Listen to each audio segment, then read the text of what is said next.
Hello friends, मैं हूं सन्मय प्रकाश और आप दिख रहे हैं यूट्यूब चैनल सरकारी जॉब न्यूज़। आपके लिए पेश है करंट अफेयर्स और इस वीडियो में कई इंपॉर्टेंट टॉपिक है, जैसे इंडियन आर्मी की पहली महिला स्काई डाइवर कौन बन गई है। फीफा वर्ल्ड कप चल रहा है, कतर में शुरू हो चुका है, तो इंडियन गवर्नमेंट की ओर से किसने पार्टिसिपेट किया वहाँ पर फीफा वर्ल्ड कप, उसमें उसका शुभंकर क्या है, मॉस्कट क्या बनाया गया है, और इसके बारे में और भी बातें बताएंगे आपको। इसरो ने गगनयान के क्रू मॉड्यूल का पैराशूट एयर ड्रॉप टेस्ट किया है, कहाँ पर। गांधी मंडेला अवार्ड 2022 किसने जीता। गांधी पीस प्राइज काशी तमिल संगमम, इसके अलावा भी कई और टॉपिक हैं, उन सब पे बात करेंगे। तो शुरू करते हैं दोस्तों, और आपसे एक ही अपेक्षा है, अगर अब तक सब्सक्राइब नहीं किया है तो ज़रूर कर लेना और बेल आइकन दबाना मत भूलना। तो क्वेश्चन लेते हैं, उससे पहले बता दूं कि अब तक के टोटल करंट अफेयर्स का मैराथन वीडियो अवेलेबल हो चुका है आप सबके एग्जामिनेशन के लिए। जिनके भी एग्जामिनेशन है ज़रूर देखना, इस वीडियो के डिस्क्रिप्शन में मैंने लिंक दे दिया है। तो क्वेश्चन होगा पहला, भारतीय सेना की यानी इंडियन आर्मी की पहली महिला स्काई डाइवर कौन बनी जिन्होंने 10,000 फीट की ऊंचाई से छलांग लगाई है। आंसर होगा लांस नाइक मंजू। और न्यूज़ देख रहे हैं हिंदुस्तान टाइम्स में। ये इंडियन आर्मी की पहली महिला स्काई डाइवर है। फोटोग्राफ ये रहा। कब इन्होंने जंप लगाई है 10,000 फीट से, तो 15 नवंबर को। और एडवांस लाइट हेलीकॉप्टर ध्रुव है, उस हेलीकॉप्टर से इन्होंने छलांग लगाई। एक बार वीडियो में मैं आपको दिखा देता हूँ। तो ये है ध्रुव हेलीकॉप्टर जो 10,000 फीट की ऊंचाई पर है और वहाँ से अब जंप कर रही हैं। ठीक है, तो ये बीच में रही लांस नायक मंजू। ईस्टर्न कमांड ने ये वीडियो जारी किया है और वहीं पर तैनात ये इंडियन आर्मी के सोल्जर हैं। और आर्मी एडवेंचर विंग ने इनको ट्रेनिंग दी, हरियाणा की रहने वाली हैं। और भारतीय सेना को इन्होंने कब ज्वाइन किया था मंजू ने, 2019 में। ठीक है, ये शानदार वीडियो फोटोग्राफ देखा आपने, और ये जब लैंड कर रही थी। अगर बात करेंगे कि भारतीय महिला ऐसी कौन है जो पहली स्काई डाइवर है, ये जो आपने देखा इनके बारे में, ये तो हैं इंडियन आर्मी की पहली स्काई डाइवर महिला। अगर ऑल इंडिया में देखेंगे कि पहली महिला स्काई डाइवर कौन है, तो है राहेल थॉमस, केरल की रहने वाली हैं। और उन्होंने पहली जंप लगाई थी 1979 में 24 ईयर की उम्र में। लेकिन अगर बात हो कि इंडियन आर्मी की पहली ऐसी महिला जो स्काई डाइवर बनी है, तो वो हैं लांस नायक मंजू। ठीक है, महत्वपूर्ण बात, इंपॉर्टेंट क्वेश्चन था ये। इंडियन आर्मी की बात कर लें, चीफ कौन है अभी, जनरल मनोज पांडे। आगे बढ़ते हैं, अगला क्वेश्चन लेते हैं, महत्वपूर्ण है। फीफा विश्व कप 2022 का आयोजन पहली बार किस अरब देश में हो रहा है। आंसर होगा कतर। ठीक है, न्यूज़ भी आप देख रहे हैं। कतर में ये शुरू हो चुका है 20 नवंबर से और 18 दिसंबर तक चलेगा। उद्घाटन समारोह दोहा, जो राजधानी है कतर की, वहाँ पर ये आयोजित किया गया है। और अरब देश में होने वाला ये पहला फुटबॉल वर्ल्ड कप है। तो इसलिए ये इंपॉर्टेंट क्वेश्चन है एग्जामिनेशन के लिए अगले कई सालों तक के लिए। ठीक है, उद्घाटन मैच कहाँ पर हुआ, अल बैट स्टेडियम में 20 नवंबर को कतर और इक्वाडोर के बीच में हुआ था। चलिए अगला क्वेश्चन लेते हैं, इंपॉर्टेंट है ये भी। फीफा वर्ल्ड कप 2022 की ओपनिंग सेरेमनी यानी उद्घाटन समारोह जो हुआ, उसमें भारत सरकार की ओर से किसने हिस्सा लिया। इंडियन जो सेंट्रल गवर्नमेंट है उसकी ओर से। आंसर होगा जगदीप धनखड़। कौन है वो, उपराष्ट्रपति हैं। ठीक है, तो कतर के शेख तमीम बिन हमद अल थानी, उन्होंने भारत को ओपनिंग सेरेमनी में हिस्सा लेने के लिए निमंत्रण भेजा था। और इंडियन गवर्नमेंट की ओर से प्रतिनिधि के तौर पर उपराष्ट्रपति जगदीप धनखड़ अपनी पत्नी के साथ वहां पहुंचे थे और उन्होंने वहां हिस्सा लिया। अगला क्वेश्चन लेते हैं, फीफा वर्ल्ड कप 2022 के शुभंकर यानी मॉस्कट का नाम क्या है, बताएं नाम। आंसर होगा लाइव। और ये फोटोग्राफ देख रहे हैं लाइव का भी, आधिकारिक शुभंकर है लाइव। ये इंपॉर्टेंट क्वेश्चन है। लाइव का मतलब क्या होता है और क्या है, ये कौन सा शब्द है, तो ये अरबी शब्द है। इसका मतलब होता है विशेष गुण और क्षमता वाला खिलाड़ी। तो ओपनिंग सेरेमनी में मैंने इससे पहले वाले क्वेश्चन बताया था कि जगदीप धनखड़ भारत के उपराष्ट्रपति वो पहुंचे थे और उस दौरान इन्होंने वहां देखा भी लाइव को। ठीक ठीक है, जो मस्कट है वो। और ओपनिंग सेरेमनी में जो बॉलीवुड एक्टर हैं नोरा फतेही और कई सारे जो बाहर के भी एक्टर, उन सब ने वहाँ परफॉर्मेंस किया था। ठीक है, दुनिया भर के 900 कलाकारों ने हिस्सा लिया। फीफा वर्ल्ड कप की बात करें तो ये 22वां संस्करण है वर्ल्ड कप का, फीफा वर्ल्ड कप का। 32 टीम इसमें हिस्सा ले रही है, 8 कैटेगरी में इसको बांटा गया है। फाइनल मैच कब होगा? 18 दिसंबर का होगा, लूसे स्टेडियम में खेला जाएगा, फाइनल मैच खेला जाएगा और विजेता टीम को 344 करोड़ रुपए का इनाम मिलेगा और जो उप विजेता होगा उसे 350 करोड़ रुपए का इनाम मिलेगा। ठीक है, और अगर हम बात करेंगे कि अगला जो फीफा वर्ल्ड कप होने जा रहा है 2026 में होगा अब, तो उसकी मेज़बानी कौन करेगा? 3 देश मिलकर करेंगे, अमेरिका, मैक्सिको, कनाडा, तो ये सब शामिल है। ठीक है, कतर की बात हो रही है तो कतर के बारे में भी कुछ इतिहास के बारे में जान ले और फिर जानेंगे कि फीफा को लेकर बहुत सारे कंट्रोवर्शियल जो नियम बनाए हैं उसके बारे में। तो यहाँ पर कतर को जानने के लिए मैप समझना ज़रूरी है। तो प्यारा भारत रहा इस अर्थ में। और अब चलते हैं कतर। कतर जो है वो मध्य पूर्व देशों में है और यहाँ रेड कलर का ये रहा कतर। ये छोटा सा है। अगर हम बात करेंगे इसके चीफ कौन होते हैं तो आमिर होते हैं। आमिर सबसे प्रमुख कहा जाता है। नाम क्या है उनका? शेख तमीम बिन हमद अल थानी। और प्राइम मिनिस्टर कौन है? शेख खालिद बिन खलीफा बिन अब्दुल अजीज़ अल थानी। ये है। आबादी कितनी है, जनसंख्या? तो लगभग 29 लाख के आसपास है। क्षेत्रफल अगर हम बात करेंगे, ये छोटा सा कतर, इसका क्षेत्रफल है मात्र 12,000 वर्ग किलोमीटर। अगर किसी इंडियन स्टेट से तुलना करेंगे कि भारत का कौन सा राज्य है जिसके बराबर है, तो वो त्रिपुरा, आपने देखा होगा त्रिपुरा। ठीक है, त्रिपुरा। तो त्रिपुरा से थोड़ा ही सा बड़ा है, थोड़ा ही सा ज़्यादा। ये कतर। कतर एक बहुत अमीर देश है। एक शताब्दी पहले अगर हम बात करेंगे कि साल 1922 में कतर व्यवहारिक रूप से बसावट के लायक नहीं माना जाता था। यहाँ रहने वाले लोगों में बड़ी तादाद मछुआरे और मोती चुनने वालों की थी जो समुद्र से ये काम करते थे। ये लोग खाना बदोश थे और अरब देशों में घूम घूम कर रहते थे।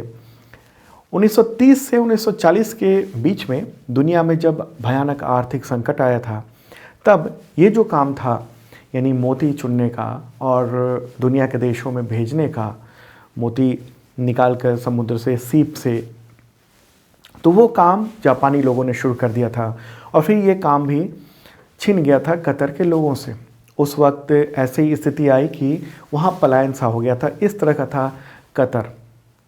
ठीक है, और संयुक्त राष्ट्र की रिपोर्ट है उसके मुताबिक उस समय, ये कब की बात हो रही है, 1940 के आसपास की बात हो रही है, तो उसमें मात्र 24,000 सिमट गई थी इसकी आबादी। फिर वहाँ पर एक अलग बदलाव आया और जादू की तरह ये देश दुनिया के बड़े तेल रिजर्व के रूप में सामने आ गया। 1949 में कतर में तेल का पहला भंडार खोजा गया था। उस समय ये ब्रिटेन के कब्जे में था ये देश। उसके बाद तो धीरे धीरे ये देश अमीर होता चला गया। फिर प्रवासी आए और फिर इसको आज़ादी भी मिल गई कुछ वर्ष बाद, और आज ये वहाँ अरब देशों में और दुनिया के देशों में बहुत ही अमीर, जो सबसे अमीर देश हैं उन सब में ये है। 1971 में कतर को ब्रिटेन से आज़ादी मिली थी और उसके बाद तो गैस और तेल का सिलसिला ही बनता चला गया। और 1971 में कतर में गैस खोजी गई थी और इसके बाद ये पता चला कुछ साल बाद कि ये दुनिया का सबसे बड़ा गैस भंडार है और नतीजा हम लोग ये देख रहे हैं कि वो काफ़ी आगे है। तो कतर एक मुस्लिम देश है और उसने वहाँ पर बहुत सारी कई तरह की पाबंदियाँ भी हैं और फीफा का जो वर्ल्ड कप चल रहा है उसमें भी कई पाबंदियाँ वहाँ पर रखी गई हैं, जैसे बियर, अल्कोहल, इन सब की बिक्री, सेवन पर प्रतिबंध लगा हुआ है। टूर्नामेंट में एक बार मैप फिर से मैं दिखा देता हूँ। कतर, यहाँ पर रेड कलर का जो दिख रहा है, ये कंट्री, छोटा सा कंट्री, ये पर्शियन गल्फ में ये देश है। इसके पड़ोसी देश की बात करेंगे तो सऊदी अरब और यूनाइटेड अरब अमीराट्स, ये है इसके पड़ोसी देश।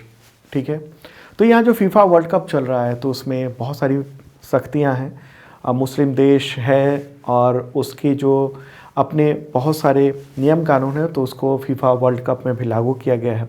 इसमें लाखों जो प्रशंसक हैं फुटबॉल के वो सब तो पहुंच रहे हैं, लेकिन वहाँ कई सारे नियम कानून भी लगाए हुए हैं। मैच के समय कोई फैंस शराब उनको नहीं मिल सकती है। स्टेडियम में मैच देखने वाले जो महिला दर्शक हैं उनको ठीक से कपड़े ना पहनने पर जेल या दूसरी कार्रवाई भी हो सकती है। उनको पूरे कपड़े भी पहनने होंगे, ठीक है। जो यूरोपीय देश हैं, जो यूरोप में फुटबॉल इतना प्रचलित है, वहाँ पर पहनावा एक अलग तरह का है। तो उनको यहाँ आकर यानी कतर में आकर जब फुटबॉल देखने आ रहे हैं तो उस समय पूरे कपड़े और तमाम कई तरह के जो नियम कानून हैं वो सब वहाँ पर पालन करने पड़ रहे हैं। चलिए आगे बढ़ते हैं। उससे पहले आपको इन्फॉर्म कर दूं कि अब तक का total current affairs PDF available है आप सबके एग्जामिनेशन के लिए, और ये आप ले सकते हैं 1 ईयर के मेंबरशिप के जरिए। मात्र 150 रुपये में 1 ईयर का मेंबरशिप मिल रहा है, और इसके थ्रू आपको मिलता है PDF 1 साल तक जो भी अपडेट होगा वो सब ऐप के थ्रू। सरकारी जॉब न्यूज़ का जो ऐप है, इसके अलावा मॉक टेस्ट में हिस्सा ले सकते हैं। करंट अफेयर्स के वीकली और मंथली मॉक टेस्ट होता है। इसके अलावा टेस्ट सीरीज़ है, तमाम एग्जामिनेशंस के सभी सब्जेक्ट के टेस्ट सीरीज़ है, और इससे आप पता लगा सकते हैं कि कैसी तैयारी चल रही है, और बुक्स पे छूट मिलती है। तो डिस्क्रिप्शन चेक कर लेना। बहुत ही मामूली सी रकम में आपको 1 साल तक करंट अफेयर्स का अपडेट मिलेगा, और हमारे जो कंटेंट है उससे शानदार क्वेश्चंस टकराते हैं तमाम एग्जामिनेशंस में। तो क्वेश्चन होगा अगला, किस NGO को इंदिरा गांधी शांति निरस्त्रीकरण और विकास पुरस्कार ये मिला है? इसे कई नाम से भी जाना जाता है। इंदिरा गांधी पुरस्कार के नाम से भी जाना जाता है, इंदिरा गांधी शांति पुरस्कार के नाम से भी जाना जाता है। तो आंसर होगा इसका प्रथम नाम का एक NGO है, नॉन गवर्नमेंट ऑर्गेनाइजेशन यानी गैर सरकारी संगठन। वो एजुकेशन के क्षेत्र में काम करता है। तो इसी NGO को ये अवार्ड दिया गया है। ये फोटोग्राफ आप देख रहे हैं। किसने अवार्ड दिया? तो भारत के पूर्व उपराष्ट्रपति हामिद अंसारी, उन्होंने दिया 19 नवंबर को। प्रथम की CEO हैं रुक्मणी बनर्जी, तो उनको ये अवार्ड दिया गया। ये प्रथम जो NGO है उसको क्यों ये अवार्ड मिला? तो खास तौर पे कोविड-19 के दौरान इतनी महामारी हुई, उस दौरान भी एजुकेशन को लेकर उन्होंने गुणवत्तापूर्ण शिक्षा के लिए काम किया, तो ये आयोजन किया गया। और पुरस्कार वितरण समारोह में कांग्रेस की पूर्व अध्यक्ष और इंदिरा गांधी मेमोरियल ट्रस्ट की चेयरपर्सन सोनिया गांधी भी मौजूद थी, ठीक है। फोटोग्राफ देखा आपने। और ये जो अवार्ड है इंदिरा गांधी शांति निरस्त्रीकरण और विकास पुरस्कार, इसके बारे में अगर बात करें तो इसकी स्थापना हुई थी 1986 में। ये इंदिरा गांधी मेमोरियल ट्रस्ट के द्वारा ये अवार्ड दिया जाता है पूर्व प्रधानमंत्री इंदिरा गांधी की याद में। इस पुरस्कार में 25 लाख रुपए नगद और एक प्रशस्ति पत्र प्रदान किया जाता है। और किनको अवार्ड मिलता है? तो अंतर्राष्ट्रीय स्तर पर जो शांति, विकास और नई अंतर्राष्ट्रीय आर्थिक व्यवस्था को बढ़ाने की दिशा में काम करने वाले लोगों को ये अवार्ड दिया जाता है। तो प्रथम एक NGO है, उसे अवार्ड मिला। अगला क्वेश्चन लेते हैं, गांधी मंडेला अवार्ड 2022 किसे मिला है? किसने जीता? आंसर होगा दलाई लामा, 14वें दलाई लामा, ठीक है। न्यूज़ भी आप देख रहे हैं, दलाई लामा ने रिसीव कर लिया है ये अवार्ड, गांधी मंडेला अवार्ड, ठीक है। और ये फोटोग्राफ देख रहे हैं आप जब वो अवार्ड को प्राप्त कर रहे थे 19 नवंबर को, ठीक है। हिमाचल प्रदेश के गवर्नर हैं राजेंद्र विश्वनाथ अर्लेकर, तो उन्होंने दलाई लामा को ये अवार्ड सौंपा, सम्मानित किया। दलाई लामा को ये अवार्ड शांति के प्रचार प्रसार करने के लिए मिला है।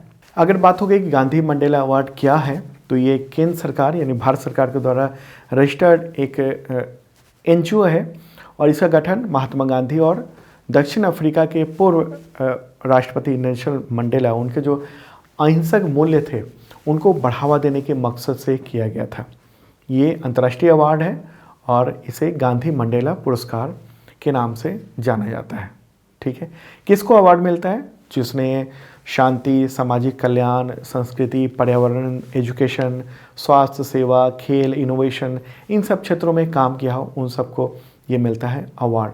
जूरी मेंबर कौन कौन से हैं? तो पूर्व चीफ जस्टिस यानी पूर्व CJI KG बालाकृष्णन, जस्टिस दीपक मिश्रा, सुप्रीम कोर्ट के पूर्व जज ज्ञान सुधा मिश्रा, नेपाल के पूर्व मुख्य न्यायाधीश केदारनाथ उपाध्याय, बांग्लादेश के पूर्व मुख्य न्यायाधीश, वो सब भी इसमें शामिल होते हैं जूरी मेंबर के तौर पे। आगे बढ़ते हैं, अगला क्वेश्चन लेते हैं। और दोस्तों पसंद आ रहा हो तो शेयर जरूर कर दीजिएगा तमाम मित्रों को। शेयर करेंगे तो मुझे खुशी होगी, ज़्यादा से ज़्यादा लोगों तक ये कंटेंट पहुंचेगा। और मॉर्निंग को फिक्स कर दिया गया है, सुबह 6 बजे का वक्त डेली आपको वीडियो मिला करेगा। अगला क्वेश्चन लेते हैं, महत्वपूर्ण है ये भी। इसरो ने गगनयान मिशन के क्रू मॉड्यूल, उसका नाम है, उसे कहते हैं डिसलेरेशन सिस्टम, उसका integrated parachute air drop test, ये कहाँ पर आयोजित किया गया है, कहाँ हुआ है? आंसर होगा झांसी। झांसी कहाँ? उत्तर प्रदेश में। ठीक है, न्यूज़ भी आप देख रहे हैं द हिंदू में। ये टेस्ट किया गया है 18 नवंबर को, और फोटोग्राफ में दिखा देता हूँ। तो ये मॉड्यूल है और इसको ऊंचाई से ड्रॉप किया गया है। तो इसरो ने ये टेस्ट किया है झांसी में, वहाँ बबीना फील्ड फायर रेंज है, वहीं पर इसका प्रयोग किया गया। और पैराशूट आधारित ये सिस्टम है, ये पैराशूट आधारित। और इसका डिज़ाइन किसने किया है? तो DRDO और इसरो, उन दोनों ने मिलकर ये डिज़ाइन किया है। तो आपको पता है गगनयान, उसके जरिए जो भारतीय हैं उनको अंतरिक्ष में ले जाया जाएगा। तो अब ले तो जाया जाएगा, लेकिन वहाँ से वापसी कैसे होगी, तो उसके लिए तो ये एक कैप्सूल है, ये बनाया गया है।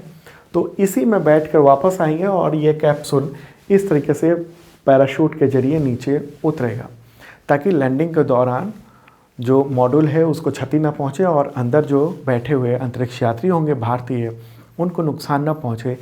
इसके लिए ये बनाया गया है। ठीक है, गगनयान मिशन उद्देश्य यही कि अंतरिक्ष में भारत के लोग भी, यानी इसरो खुद अंतरिक्ष में भारतीय जो एस्ट्रोनॉट होंगे उनको भेजा जाए वहाँ पर। और कब तक ये उम्मीद है कि गगनयान मिशन को लॉन्च किया जाएगा? तो 2024 में लॉन्च किया जाएगा। और अगर बात होगी कि अंतरिक्ष में जाने वाले पहले भारतीय कौन हैं, तो हैं राकेश शर्मा। लेकिन वो पहुँचे थे, जो उस वक्त सोवियत संघ था, जो टूटकर अब सिर्फ रूस बचा है, तो उसके द्वारा वो भेजे गए थे। अब बात क्या हो रही है कि इसरो खुद भेजेगा, तो उसकी ये पूरी तैयारी चल रही है। और 2024 में उम्मीद है कि गगनयान मिशन होगा। आगे बढ़ते हैं, अगला क्वेश्चन। वाराणसी में आयोजित काशी तमिल संगमम, ये कार्यक्रम का उद्घाटन 19 नवंबर को किसने किया? आंसर होगा नरेंद्र मोदी, प्राइम मिनिस्टर नरेंद्र मोदी। ठीक है, काशी तमिल संगमम एक इम्पॉर्टेंट इवेंट है, न्यूज़ तो आप देख ही रहे हैं। और ये रहा पूरा कार्यक्रम का फोटोग्राफ। तो 16 नवंबर से 19 दिसंबर तक, एक महीने से ज़्यादा वक्त तक, ये वाराणसी यानी काशी में, वाराणसी का एक जो काशी क्षेत्र है, तो वहाँ पर एक महीने तक ये चलेगा। ये जो काशी तमिल संगमम कार्यक्रम है, उसको कहाँ पर आयोजित किया गया मुख्य तौर पर? तो BHU में, बनारस हिंदू यूनिवर्सिटी के MP थिएटर मैदान है, वहाँ पर ये आयोजन किया गया है। प्राइम मिनिस्टर नरेंद्र मोदी ने इसका उद्घाटन किया, 19 नवंबर को उद्घाटन किया। 16 नवंबर से ये चल रहा है, लेकिन 19 नवंबर को मुख्य तौर पे उद्घाटन कार्यक्रम किया गया। और IIT मद्रास और BHU, वो दोनों मिलकर इसकी मेज़बानी कर रहे हैं, लेकिन आयोजन हो रहा है BHU में। ठीक है, और समारोह के लिए एक स्पेशल ट्रेन भी लॉन्च की गई है। ट्रेन देख रहे हैं आप, तमिलनाडु के गवर्नर RN रवि और केंद्रीय राज्य मंत्री, जो रेल राज्य मंत्री हैं, L मुरुगन, तो उन्होंने ट्रेन को हरी झंडी दिखाई है। और ये तमिलनाडु से चलकर और ये ट्रेन वाराणसी पहुंच रही है। ठीक है, तो इसके जरिए यही है कि तमिल जो लोग हैं और जो काशी है, तो वहाँ दोनों का मेल हो। ठीक है, किस तरह का शैक्षणिक, आर्थिक, सामाजिक, सांस्कृतिक संबंध जो हैं उसको और डेवलप किया जाए कैसे, उस पर ये बात हो रही है। ठीक है, तो यहाँ 2 स्टेट हैं, उत्तर प्रदेश है, राजधानी लखनऊ है, गवर्नर है आनंदीबेन पटेल और मुख्यमंत्री योगी आदित्यनाथ, और दूसरा ही है तमिलनाडु। तो तमिलनाडु की राजधानी है चेन्नई, गवर्नर है RN रवि और मुख्यमंत्री है MK स्टालिन। अगला क्वेश्चन लेते हैं, विश्व बाल दिवस यानी वर्ल्ड चिल्ड्रंस डे कब मनाया जाता है? यहाँ पर सिर्फ चिल्ड्रंस डे की बात नहीं हो रही, यहाँ बात हो रही है वर्ल्ड चिल्ड्रंस डे की। तो आंसर होगा 20 नवंबर को ये आयोजित किया जाता है। 2022 की थीम क्या है? Inclusion for every child. ठीक है, तो ये यूनिवर्सल चिल्ड्रंस डे के रूप में 1954 में ये स्थापित किया गया था इस दिवस को। बाद में इसका नाम जो है वो बदला गया, अंतर्राष्ट्रीय या कहें विश्व बाल दिवस घोषित कर दिया गया। अगर बात करेंगे कि भारत में बाल दिवस कब मनाया जाता है तो वो है 14 नवंबर को। अगला क्वेश्चन लेते हैं, बुक है, पुस्तक है इंटेलिजेंस ओवर सेंचुरी, तो उसके लेखक का क्या नाम है, नाम बताएं। आंसर होगा वप्पला बालचंद्रन। क्या नाम है? वप्पला बालचंद्रन। वे महाराष्ट्र कैडर के पूर्व आईपीएस अधिकारी हैं और इंटेलिजेंस से रिलेटेड और गुप्तचरी से रिलेटेड तमाम जो कार्यशैली होती है उन सब के बारे में इसमें बताया गया है। ठीक है, और इसमें छत्रपति शिवाजी की जो खुफिया व्यवस्था थी उससे लेकर अभी के यानी आधुनिक समय में जो खुफिया एजेंसियां हैं वो कैसे काम करती हैं उसके बारे में ये बताया गया है। कैसे सफलता मिलती है, कैसे विफलता होती है, तो सब इसमें बताया गया है। तो दोस्तों ये था आज का ताज़ा तरीन करंट अफेयर्स। कैसा लगा कमेंट बॉक्स में बता सकते हैं और शेयर जरूर कर दीजिएगा तमाम मित्रों को। आपसे यही एक अपील है, जिन लोगों ने सब्सक्राइब नहीं किया है ज़रूर कर लेना, बेल आइकन दबा देना। और हाँ, मेंबरशिप अवेलेबल है, इस वीडियो के डिस्क्रिप्शन में चेक कर लेना, आपके बहुत काम आएगा। और अगर आपने मैराथन वीडियो नहीं देखा है तो ज़रूर देख लेना। अब मिलते हैं कल मॉर्निंग को सुबह 6 बजे।